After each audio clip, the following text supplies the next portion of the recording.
Welcome back. This is Dr. Patrick Woke, and we are at Heart of the Hustle here in Houston, Texas.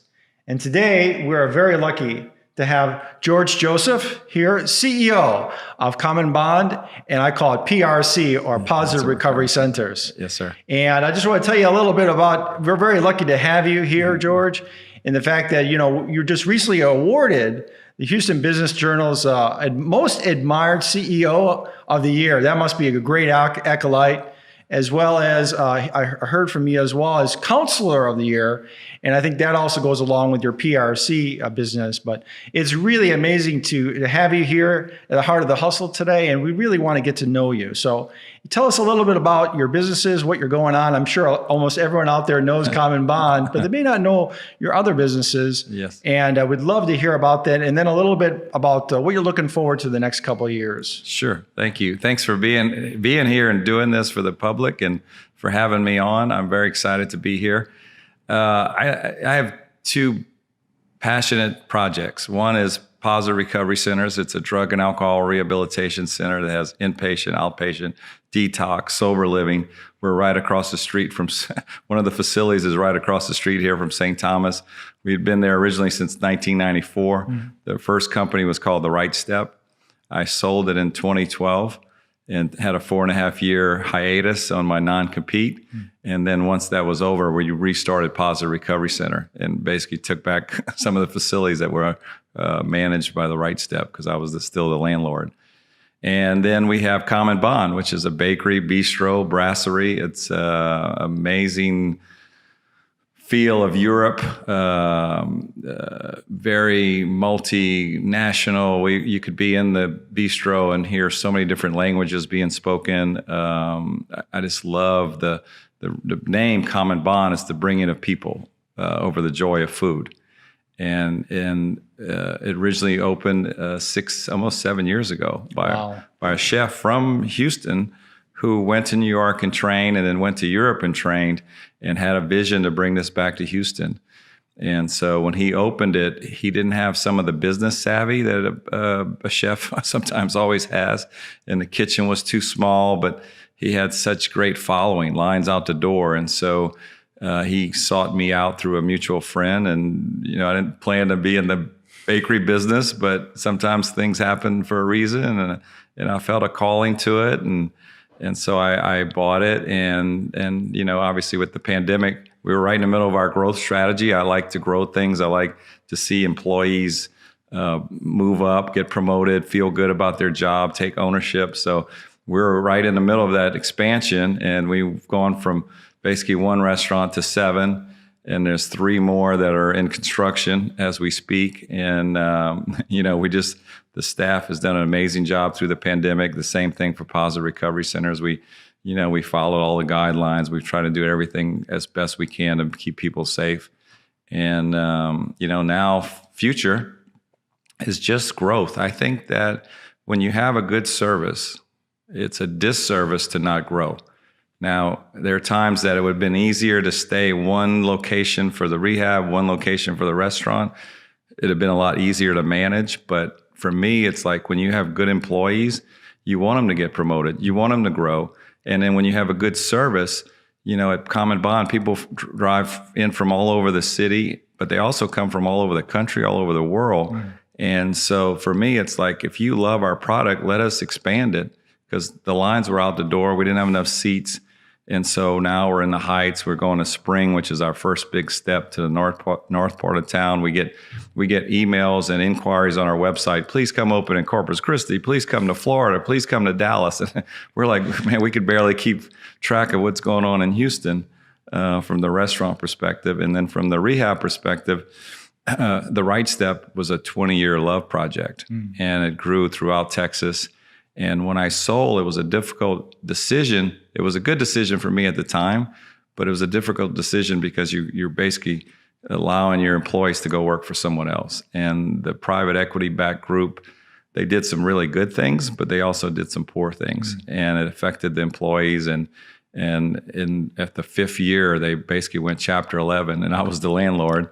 And so, and I was able to take back some of the facilities. A lot of the great staff came aboard with me. And so now we're basically replicating what we did the first time with a new and more exciting curriculum, which is called Positive Recovery Centers. Positive Recovery, which is the curriculum. And that's a great story. Back in the Right Step days, we'd have all employees read one book a year. I would pick a book. One year was Who Moved My Cheese. The next year, one was Delivering Happiness. And the Delivering Happiness, as you know, is about positive psychology. And Dr. Seligman at University of Penn and our physician of all people, all employees had to write a report on it. But he, in his report, took it to a whole nother level. He actually researched University of Penn and then signed up for their master's program. So not only was he a medical doctor, he went and get a master's degree in positive psychology. And so when we restarted our addiction program, it's like I wanted that curriculum, I wanted that name, and I wanted him to be our chief medical officer, which his name's Jason Powers. He is, and that's how it's all come together.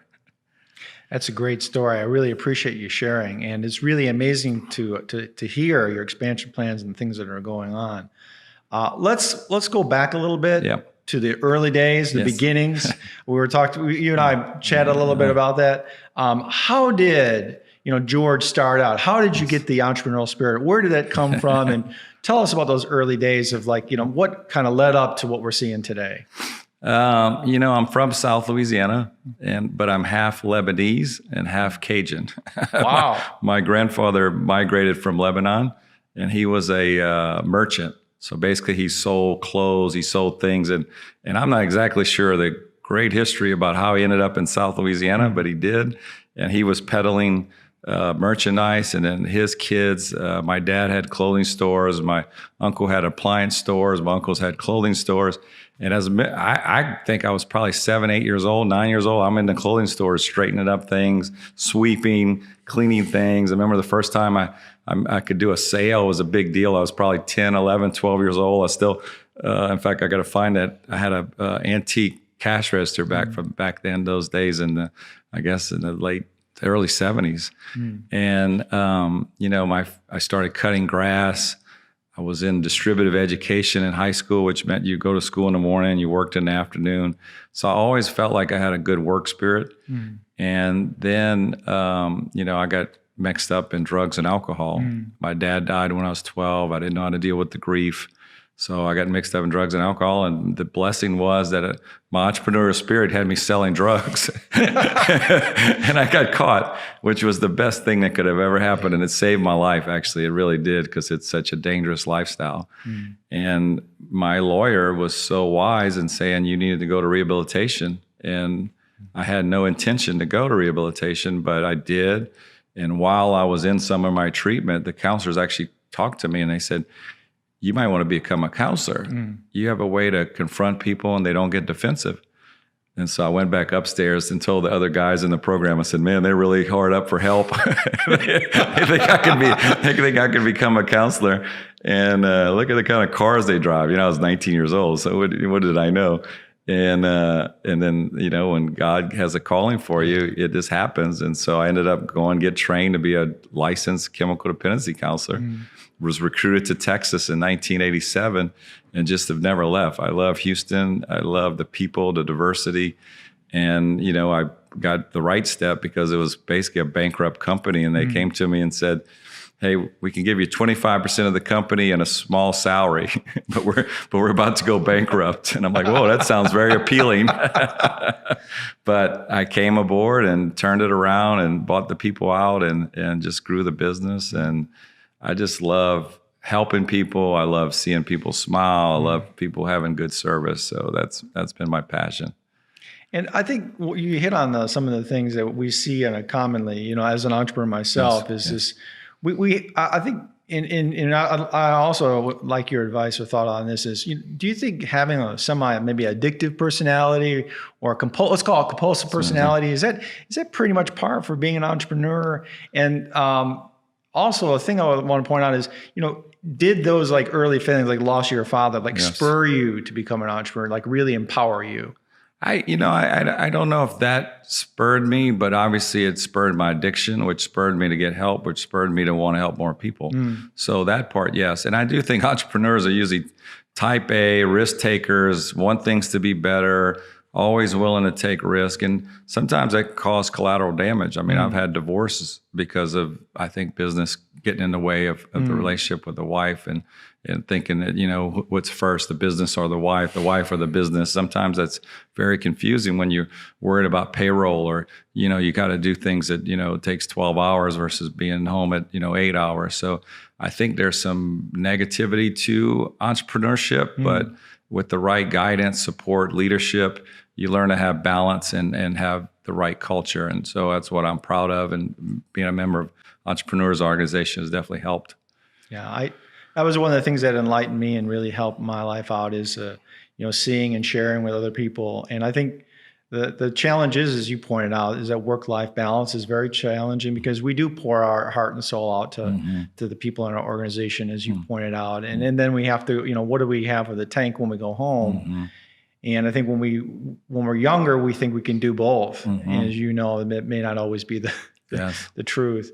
What's a golden nugget? I always like to ask my CEOs, my entrepreneurs, what is the golden nugget? If they want to share something out there with the audience out there, the Heart of the Hustle audience, what would you say? Hey, this is some gold for you. I think it's the two things that have been persistent that I learned early on that always rings true is to make sure you invest enough in human resource, a human resource leader that's compassionate but accountable, holds the employees accountable, and technology. Technology continues to change and continues to improve. However, when people sell you technology, if they don't sell you good training, you may use 2 or 3% of what it's capable of. And that's the biggest frustration as an owner is like, we want new technology and employees want it too, but if you don't use the full capacity of it, I think you're cheating yourself. So I don't know if that's a good golden nuggets, but those are the two things that have persisted in my life that when I invest in those two areas, life gets easier. Well, that's very good. And I agree with you. I think there's human resources and being involved in your people. I mean, you definitely demonstrate that as being an admired CEO. Yeah. And I think as well as technology, as an entrepreneur myself, technology, we're all kind of technology geeks. We always want to see the best and the better. Well, I think that we're kind of coming to the end today, and I really appreciate you making the time and coming over here to St. Thomas. And George, I tell you, you really, through your bistros and especially through Positive Recovery, you make a real huge impact here in the city of Houston. We all owe you a debt of gratitude. Thank you so much, sir. Thank you for having me. My pleasure.